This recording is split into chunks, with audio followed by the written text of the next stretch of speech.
has talked about TJ, and I don't know if you. I mean, I know you know his dad now, but I don't know if you ever saw clips of him or not. But he says he plays a lot like his dad, which he does. Can you just TJ talk? Quinn? Yeah, TJ Okay. Quinn. Just talk about his development, I guess, and throughout spring and fall camp, and where he's at, and how he's really looks like he's become a leader. Also, Well, I've never seen clips of his dad, but I have heard Coach Braum talk about the fact that they're very similar, and he mentioned that in some staff meetings actually earlier when we were going through this. But TJ's done a really good job. I mean, he's a third-year guy that has played, in some games, done a good job on special teams over the last 2 years, and then, of course, last year kept getting more and more reps as the season went on, and then, of course, everything intensifies when you go from, 5, 10 reps here or there, if you're lucky, to you're the starting linebacker, and it was, I think, a very good progress going from spring ball to all the summer workouts, and then he kind of reproved himself during fall camp. I don't know that he, it was a very much an open competition, but I think he did a good job. He's got some good size, and he runs well, and then he's committed himself to studying and learning, and you're correct. The last thing he's done is he's trying to assert himself, and he is not just trying, but as a leader and trying to make sure that guys, when you're counting on somebody as a starting backer, you should have some leadership characteristics. Those linebackers should be your quarterback of the defense, as you say. But TJ's doing a great job. Really enjoy being around him. Yeah, Coach Brown mentioned that when you win, you have to keep the players from getting too satisfied. When you lose, you have to keep them from getting too down. You seem to really enjoy motivating guys. Do you have to do it differently depending on the situation, and which is more challenging, motivating guys when they've been winning or after a loss? Well, you're right. I think it kind of depends on the group of players, the group of people. What they're.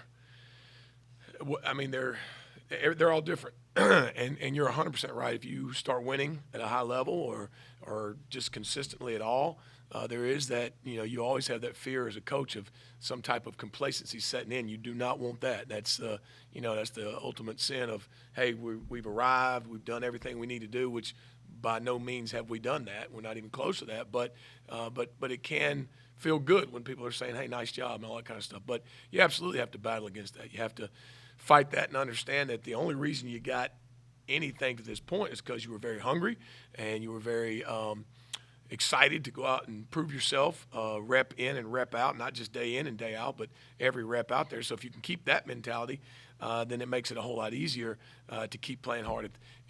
I've heard Coach Braum say it. I've heard Coach English say it. You got to put the situation aside and just play the next play.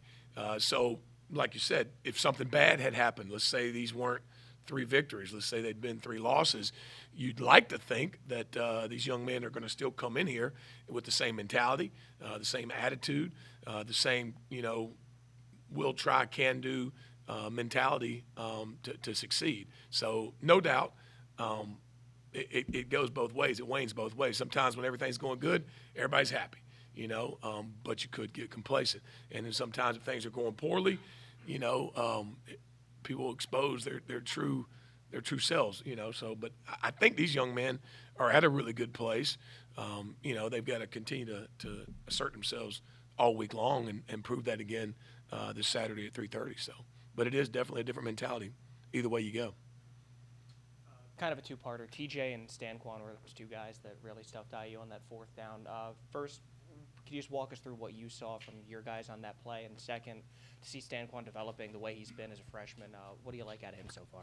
Well, it is really good. And you're talking about a guy, we just talked about TJ, but you're talking about a guy that was heavily recruited and has a lot of talent, and he is going to be an exceptional linebacker. And kind of going back to the piece just now, people being either satisfied or upset, he's doing a really good job of wanting to continue to learn. And, his role has increased the last couple of weeks. I mean, we're only 3 games into this, but it does fly by. You have to keep that in mind. And he's done a great job on special teams too. We look at those reps, and when we're sitting in that room across the hall, we like to think, hey, if there's a special team rep going on, you'd like to think that we're going to have a large number of guys out of that room on the kickoff return, on punt return, whatever it is. And he has done a good job in that respect. But on that play you're talking about, which was, obviously you might say that was the game. I mean, nothing is the game. There's 100 some other plays. But, I mean, the guys up front, Coach Hagan has those guys playing at a high level. They are physically, doing some really good things. They've got to continue to do so. But the knockback that we got on that play made it really easy. And if you look at it, you've got a puller coming across. All three backers, because of the knockback, were not getting blocked. I mean, they're able to scrape and do their jobs. Now, you still got to do your job. TJ was able to get the first piece of that. He was the outside piece. He was able to make the initial contact. But a lot of times, the initial contact, if a back is determined, you'd like to think it's always going to be enough, but you got to get hats to the ball. So it was really good to see Quan get in his gap. He scraped well. I mean, the young man's got a lot of length and a lot of strength. And then he made TJ was at the hip, low. Quan hit him high and did keep his legs driving. So that was excellent to see. And you'd like to see Quan's role continue to increase, and it will, as long as he continues to maintain the same mentality he's got right now. We're kind of going back to talk about the motivation. I was asking Jeff about the sack stick up there. Every school, or some schools have different kind of things, whether turnover chain, whatever. How important is that to have that kind of, tangible motivation or that kind of tangible incentive to just kind of maybe get the guys going a little bit? Well, I think the biggest thing, and I like the sack stick. It's a cool deal. I mean, it's something, that each position group gets to hang on to for that week, and we don't do a lot of those different things. But the biggest thing they got to realize is it's a piece to acknowledge you have accomplished something in getting a sack. But the biggest thing, though, and those sacks help us win games. And at the end of the day, that's all you're wanting to do is win those ball games. You want to win ball games, whatever it takes. How do you win them? Who cares, as long as you get it done. But if you go back, and we've done some good math, and over the course of the last, I think, 6 years doing the math, it's almost down to the wire.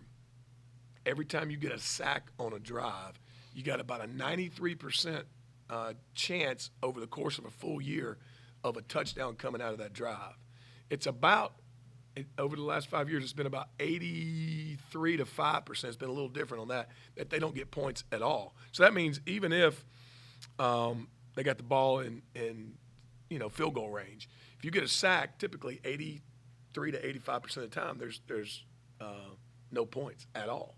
So that sack changes things. So we do try to talk about that just to motivate them to know, hey, those sacks, they're important because they help us win ball games. So sure, that is one little gimmick to try to say, hey, let's get more of these things and reward you for it and talk about it and praise you for it. But really it's just a way to understand, hey, we got to win ball games, and those sacks will help us win ball games, because when their offensive coordinators calling the next play from 2nd and 15 or 3rd and 12, there's a big difference than when they're on course with their down and distance. For you, coaching linebackers this year after the defensive line before, was there anything you had to change, or is coaching football? Well, I don't know if there's anything I had to change in particular. Obviously, my attention to detail, my eyes are on a different set of guys in a different area of the field, So I had to train myself, and it's funny because I'm just kind of a one-track guy. I mean, I got to lock into one thing. My wife tells me all the time I'm not a very good multitasker. So I have to make sure, and I did it last year. There was lots of times where I'd come out of practice, and until we watched film, I didn't know what was going on in the back end. Well, now, a lot of times, some of those guys will say, Coach, you see my sack today at practice? I'm like, no, I didn't see it. But I was locked in on watching the field hook or the boundary hook or whatever it happened to be. So I don't think mentality-wise anything changed. It's just, you're talking about coverages now rather than pressure. And, so it's a different place where you're placing emphasis mentally, during practice and as the ball gets snapped every time. So I try to treat them the same way I did, as far as football, like you said, is football, and wanting them to do the same things. I want to try to get them the same information in a different area of the field, I guess. No, I've been trying to get rid of that for a while. It's kind of painful, but Those bigger guys kind of liked it, so they hung on to it for a little while there. But